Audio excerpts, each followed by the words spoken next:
Sorry geng, lambat sikit. Yalah, skill kau main gitar je. Bukan tepati masa. Marah pula.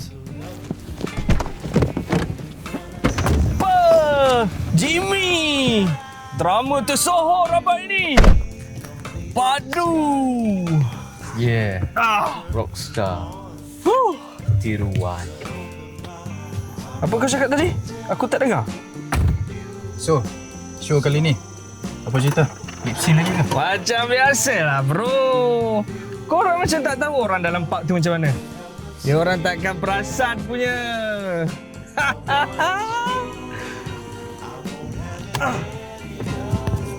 Okay.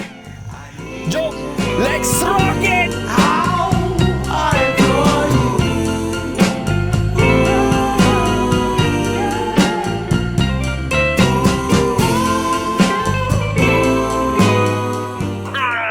It was fun, geng, malam ni.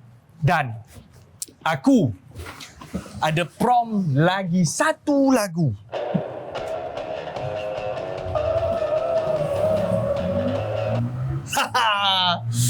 Bro, kau nak jadi pengkarya ke? Kau nak jadi prompter bro?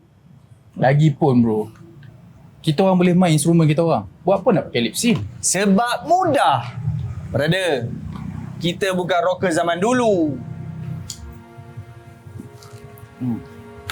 Remy, aku dengan Jimmy dah decide. Kita orang nak belah daripada band ni.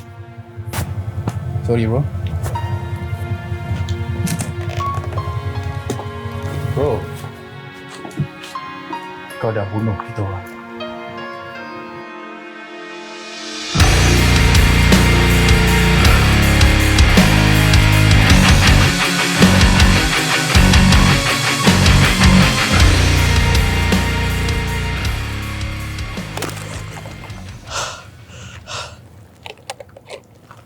Kau nak belah sangat kan?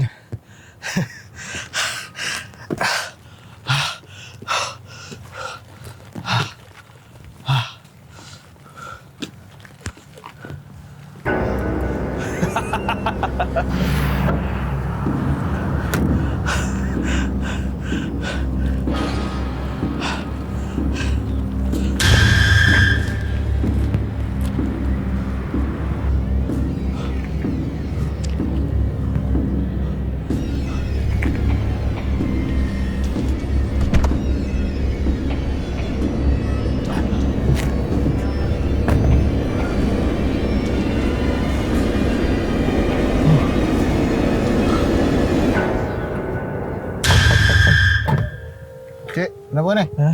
Ada apa boleh bantu? Tak ada apa, cik. Betul ke ni? Betul. Kalau macam tu, kau balik belakang. Saya nak cek.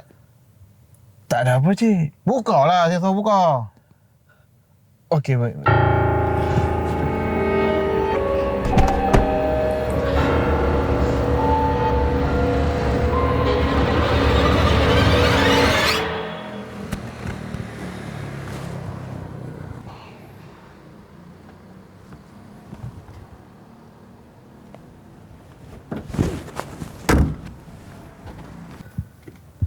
Okey, cik.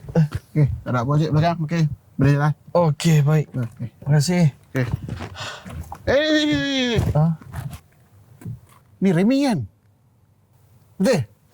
Rostan. Remy Rostan. Ya. Cantik. Bang, Abang Remy, saya minat betul bang. Betul saya punya bang. Saya punya fan bang. Gila-gila boleh tanda tangan bang. Boleh. Boleh. So, buat pulak. Minta tenang bang. Oh, Saya okey. minat betul bang. Baik. Saya ni, Amang duk kata, abang buat lagu guna AI, saya sikit tak saya bang. Mesti abang pakai human touch punya, tidak macam mana lagu nak sedap, betul tak? Betul. Lepas tu saya selalu duduk pergi lepak kat tempat abang buat show dalam park tu. Abang buat show sorang-sorang. Saya tengok macam ni bang. Clear abang. Terima kasih abang. Selamat baju saya abang. Okey. Bye-bye. Sorang-sorang.